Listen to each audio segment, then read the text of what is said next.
The left and the right posted the same footage of bombs dropping on Iran this weekend, but what they said about it could not have been more different. U.S. strikes hit an oil refinery in Tehran. I'm sure you've seen the video. Black smoke, fires, and streets. Same footage posted by both sides. Millions of views, but completely different stories. On the right, there weren't really any questions being asked. Fox News posted multiple clips of airstrikes and explosions and racked up over 25 million views across just 2 posts.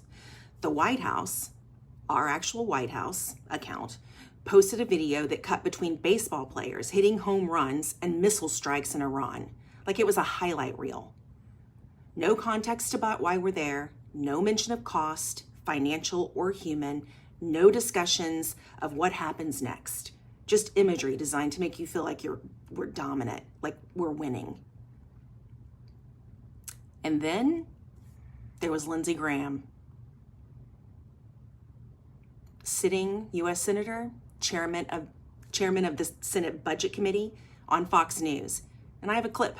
I watched it. When asked about a potential $50 billion supplemental defense package, he called it the best money ever spent. He said, I'm not paraphrasing at all, we're going to make a ton of money. He talked about partnering with Iran and Venezuela's oil reserves. He ended the interview with Iran is going down and Cuba is next as he pulled out a baseball cap. Not once did he pause to ask what this cost the American people, and not once did he mention the families of the 6 soldiers we've already lost. Just the conquest and cash. Make of that what you will.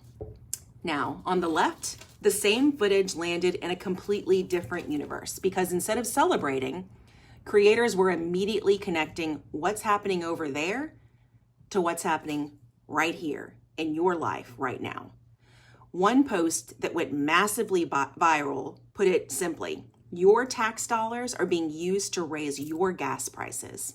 That's it. That's the whole post. And it completely exploded because it asked a question the right never bothered to ask.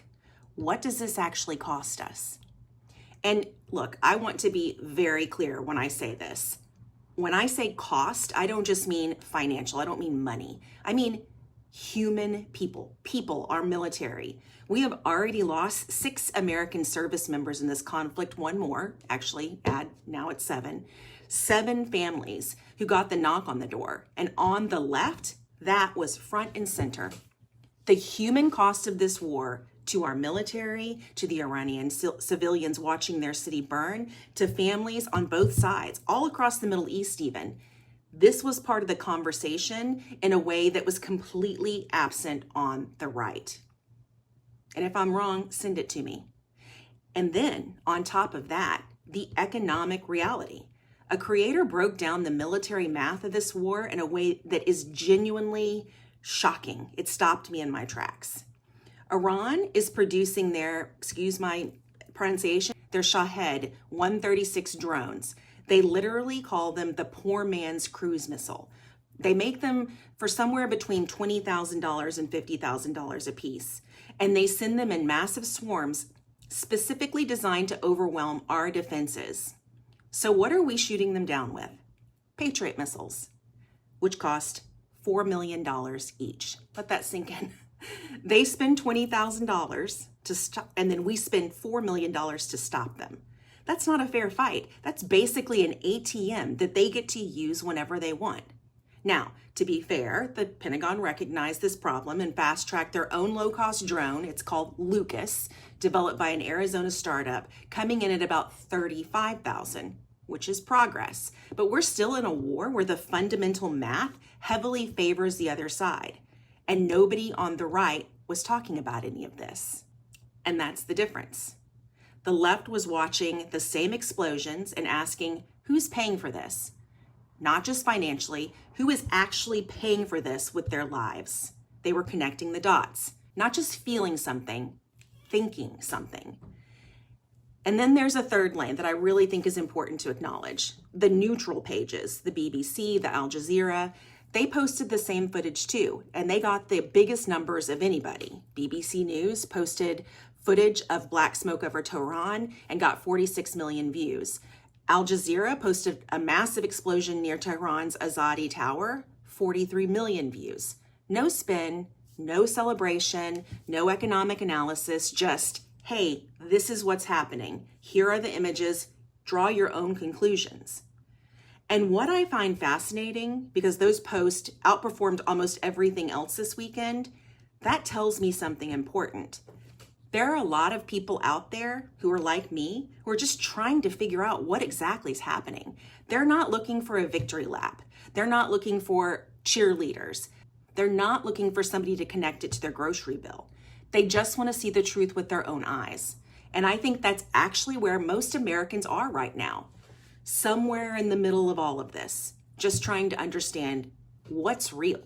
So here's where I land on all of this. And I want to be honest with you about who I am and how I think, because I think it matters for you to perceive what I'm telling you. I am far left-leaning. My values, my morals consistently point me in that direction. I've always been that way. But that's not why I'm making this video. I'm making this video because before I decided what I think about anything, I want to know actually what's happening. I want to see all of it. I constantly flip between all the news channels. So I want to see the celebration. I want to see the economic analysis, the raw footage, all of it. Because I think that's the only honest way to form an opinion. And what I saw this weekend disgusted me. It was a senator on national television talking about how rich we're going to get.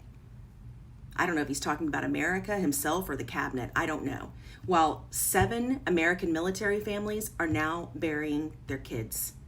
I saw a White House treating a war like a sports highlight reel.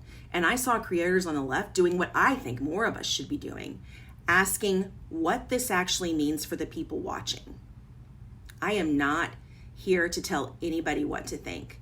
I'm here to show you what I saw and tell you how I processed it. Because I genuinely believe that the question you ask determines the reality you live in.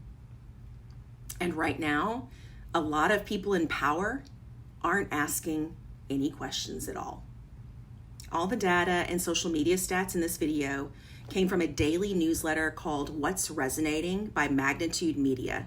I'll tag them in my comments so you can follow them if you'd like on Substack. So I want to know, when you saw the coverage of the Iran strikes this weekend, what was the first question that came to your mind? Drop it in the comments. Thanks, everyone. Stay safe.